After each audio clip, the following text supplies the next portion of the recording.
Hola, ¿cómo están? En esta clase asincrónica, que es la última del 2025, inauguramos la unidad 3 con poder punitivo del Estado. En este momento los voy a dejar con el profesor Alfredo, que va a desarrollar el texto de Quintero, y luego vamos a proponerles una actividad integradora junto al texto de Zaffaroni, que es el próximo, que tiene que ver con este tema. Así que ahora comparto pantalla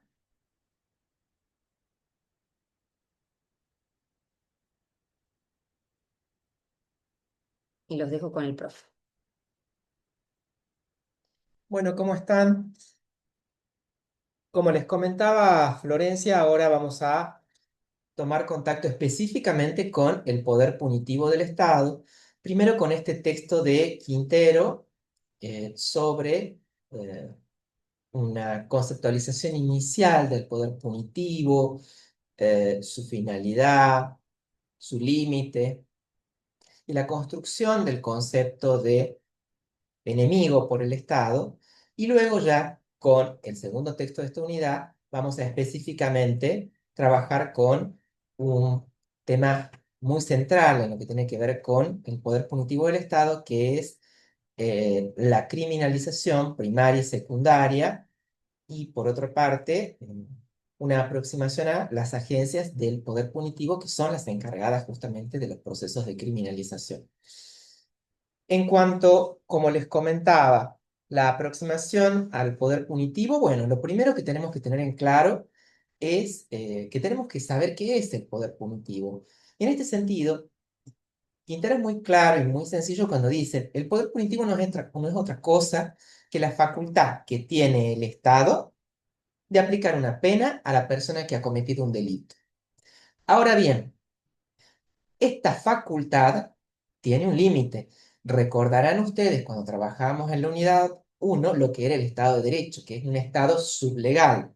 Pues bien, el límite al poder punitivo, a la facultad que tiene el Estado de aplicar una pena a quien cometió un delito, es la ley, es el Estado de Derecho, lo cual se encuentra expresado en el brocardo, es decir, en el axioma, en el principio jurídico, nullum crimen, nulla pena sine previa lege, que significa no hay delito ni pena sin ley previa.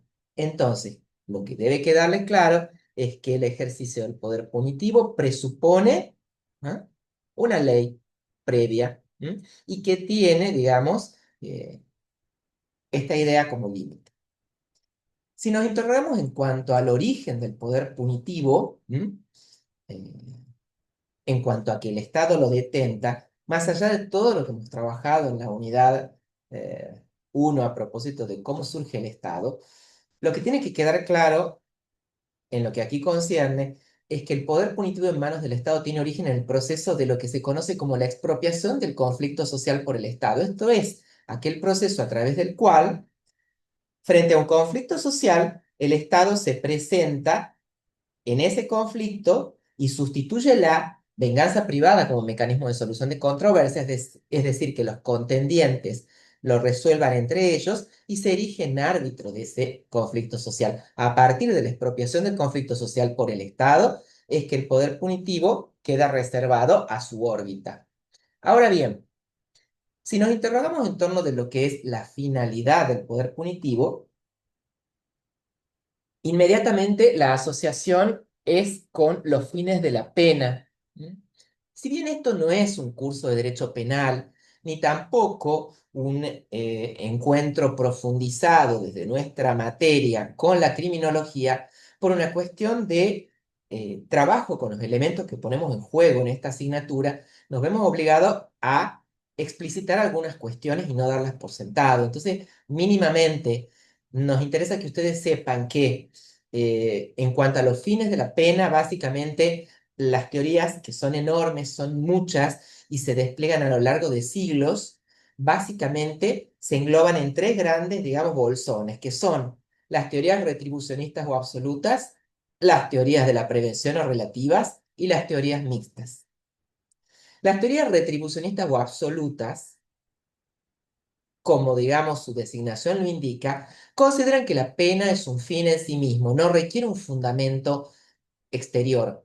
La pena es un fin en sí mismo, en tanto se trata de un mal que retribuye otro mal, a otro mal. Una persona causa un daño, se le, como consecuencia, aplica un daño.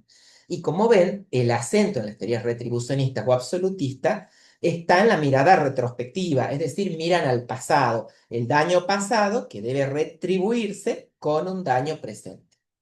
Tratándose de las teorías englobadas en las de la prevención o relativas, son todas aquellas que consideran a la pena como un medio para evitar futuros delitos. Y en ese sentido, entonces, la mirada frente a la ofensa criminal es prospectiva, es hacia adelante, mira al futuro. Y en tanto, las teorías mixtas se montan sobre las dos anteriores y en ese sentido sostienen que la pena, de una parte, es un fin en sí mismo, pero también posibilita la prevención con límite en la culpabilidad del autor, es decir, miran al pasado y al futuro. Y esta anotación es importante que la tengan en cuenta. Cuando decimos que el límite de las teorías de la prevención es la culpabilidad del autor, tiene que ver con que en el derecho penal liberal se toma distancia de las posiciones positivistas de prevención extremada que llevan a que un sujeto peligroso sea extraído de la sociedad por su potencial de daño. Entonces, en cambio, en esta idea de lo que se trata es de que tengan en claro que para que a una persona se le aplique una pena, debe tener culpabilidad. ¿Mm? Hechas estas precisiones, simplemente otra especificación adicional a propósito de las teorías de la prevención especial o relativas. Básicamente, podemos distinguir entre prevención general y especial, y en cada una de ellas, negativa o positiva. La prevención general, como la palabra lo indica, se dirige al conjunto de la sociedad que aún no ha cometido delito, por eso es preventiva. Será negativa cuando entiende que la pena tiene el efecto de disuadir que se cometan nuevos delitos. En este sentido, la pena es como un gran generador de temor que lleva a que uno no cometa delitos. Mientras que en la positiva, la mirada es sobre la idea de que la pena tiene el efecto de reafirmar la vigencia de la norma, la vigencia del ordenamiento jurídico. Tratándose de las teorías de la prevención especial, ¿por qué son especiales? Porque ya el efecto de la pena se dirige a la persona que ya cometió un delito. En su versión negativa, considera que la pena tiene el efecto de evitar que el delincuente cometa nuevos delitos. Y en su versión positiva, resocializarlo. Todas estas cuestiones están vinculadas con nuestro sistema penal. Tengan en cuenta, por ejemplo, que claramente, ya por el artículo 18 de la Constitución en su versión histórica, 1853-1860, cuando surge, aparece la idea en el artículo 18 de que las cárceles serán sanas y limpias, no para castigo de los condenados. Entonces estamos viendo ya ahí insinuado y luego se desarrolla en futuras normas la idea de el efecto resocializador de la pena, más allá de que no podemos negar que es lo que veníamos trabajando incluso en la última clase sincrónica, que la pena es un daño. Cuando hablamos de que la pena es una pena, es un daño, estamos mirando justamente esas teorías absolutas o retribucionistas. Y hasta aquí entonces, finalidad de la pena. Y ahora sí nos aproximemos a otro punto cardinal del texto este que es bien cortito de Quintero que tienen que trabajar como primera bibliografía de la unidad. Y es la idea de la construcción del enemigo. De partida es, digamos, la expresión construcción del enemigo bien provocadora, ¿no? Porque es como que resuena como algo bastante impresionante, que el Estado tenga que construir un enemigo. Y esta idea de construcción del enemigo, junto a la criminalización primaria y secundaria que veremos con el próximo texto, es una de las grandes expresiones del poder punitivo. Y esta idea en particular de la construcción del enemigo tiene como figura estelar a Carl Schmitt, ¿no? Que es un gran teórico del Estado autoritario de mediados, de comienzos del siglo XX, ¿no? Que primero fue como muy resistido en el campo de la teoría política porque se entendió que efectivamente constituyó uno de los elementos fundantes del totalitarismo nazi, pero que recientemente ha sido como readmitido en su importancia en la teoría política por su capacidad de, desde una perspectiva realista, mirar de frente, mirar a los ojos al poder y analizarlo, como lo hacía Maquiavelo en el siglo XVI, desde esa perspectiva, digamos, no normativa o prescriptiva, sino bien realista. ¿Qué es lo que dice en concreto este alemán? Lo que dice es que su propuesta, digamos, es desmantelar el Estado liberal burgués. Y él propone que debe ser reemplazado por un Estado autoritario. Para hacerlo, ¿qué sostiene? Bueno, su punto de partida es bien interesante porque él dice, en la moral se distingue entre el bien y el mal, en la estética lo bello y lo feo, en la economía lo beneficioso y lo perjudicial, en la política se distingue amigo-enemigo. Amigo-enemigo es la dicotomía fundante de lo político. Y acá viene una anotación que les quiero hacer. Para el viejo derecho político, y aún para aproximaciones un poco más antiguas de la teoría política, los tres ejes de la sociabilidad política son las relaciones polares, amigo-enemigo, público-privado, y amigo-enemigo, público-privado y legalidad, legitimidad. Pues bien, o mando y obediencia. De estas tres pares, vean cómo lo que hace Schmitt aquí es retener justamente este par amigo y enemigo tradicional, lo que ya de partida hace que su pensamiento sea especialmente atractivo.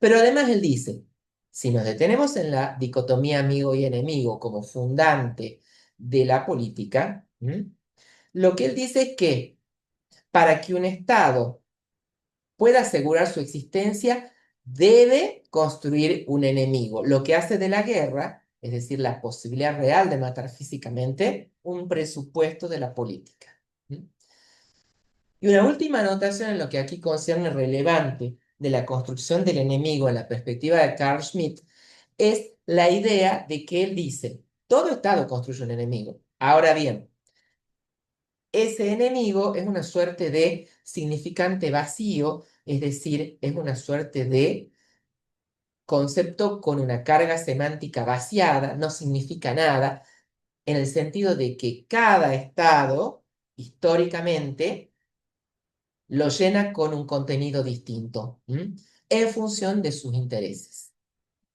Y esta idea de Carl Schmitt, esta hipótesis de Carl Schmitt, es muy interesante constatar que se verifica a lo largo de la historia. Es decir, si nosotros miramos al Estado a lo largo del tiempo, y aquí estamos usando el Estado en un sentido laxo, ¿no? En sentido amplio, como comprensivo de cualquier fórmula de sociabilidad política para mirarlo desde la antigüedad. Si lo miramos así, si a todas las fórmulas de la sociabilidad política las vemos históricamente desde la antigüedad, vamos a ver que todo Estado construyó un enemigo. En Roma fue el extranjero. En la Edad Media, con esa confusión que había entre política y religión, los herejes y las brujas. En los inicios de la modernidad, con la conquista de América, los pueblos originarios. A fines del siglo XIX, en el contexto del desarrollo y la hegemonía del Estado liberal, frente a la cuestión social que nosotros hemos mencionado con Cotarelli, que tiene que ver con cómo ese Estado liberal dejaba insatisfechas muchas necesidades de los sectores desaventajados, los enemigos van a ser justamente los que van a denunciar esa situación. Es decir, los anarquistas, el pensamiento de izquierda en general, es decir, todos aquellos que cuestionaban la distribución de poder que proponía el Estado liberal. Y en la actualidad, por supuesto, la construcción del enemigo se ha sofisticado, ha ganado sutileza, sobre todo con la vigencia indisputada, incuestionada, al menos en lo declarativo, de los derechos humanos y su idea de dignidad de las personas. Entonces ya no es una construcción tan descarnada como pudo serlo en tiempos pretéritos, pero siguen existiendo. Si nos fijamos en lo que ocurrió con el fin de la Guerra Fría, es decir, estamos pensando en 1989 en adelante, es decir, caída del muro de Berlín y luego colapso de la URSS, en ese momento ya dejan de ser enemigos. En el sistema bipolar, ¿se acuerdan que era Oriente-Occidente? Los enemigos eran los comunistas. Cuando colapsa el comunismo de la URSS, ya no queda tan corporizado ese enemigo, hay que buscar otro. ¿Y quiénes van a ser? Por ejemplo, enemigos van a ser las drogas, enemigo va a ser el crimen organizado. Y a partir del 11S, es decir, a partir de lo que es el ataque a las Torres Gemelas y al World Trade Center, ¿qué va a pasar? Enemigos en todo el mundo van a ser los terroristas. Y por extensión, todas las personas vinculadas al mundo musulmán. Y en Europa, los migrantes, sobre todo en Medio Oriente y África. Y en América Latina, los excluidos. ¿Mm? Entonces así tenemos como en el campo de la realidad fuertemente verificada esta hipótesis de que cada Estado construye a la medida de sus intereses un enemigo.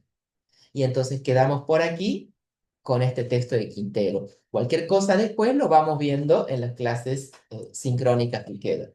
Yo lo único que me gustaría agregar, que me parece que les puede servir, que Ujú. me parece interesante cuando finaliza, el autor habla de que no nos tenemos que olvidar que este poder punitivo se tiene que leer a la luz de las instituciones democráticas y como bien le señalaba el profesor Alfredo, nosotros hoy hemos suscrito como país a varios tratados internacionales que a partir de la reforma del 94 tienen jerarquía constitucional, que están insertos en el artículo 75, inciso 22, y que hoy cuando se leen las garantías judiciales de una persona o hasta dónde debe avanzar o no el Estado, no solamente uno toma la Constitución Nacional o el Código Penal, sino la Convención Americana de Derechos Humanos, cuando habla del fin de la pena, lee la Constitución, pero también la Convención Americana que está presente, ese espíritu de resocializar, de que el Estado tenga políticas públicas, de insertar nuevamente a esa persona que ha cumplido la condena. Y que por eso ustedes lo van a ver reflejado en las políticas públicas, estas instituciones que están a medio camino entre alguien que termina la condena y cómo hace para insertarse en la sociedad a través de la educación del trabajo.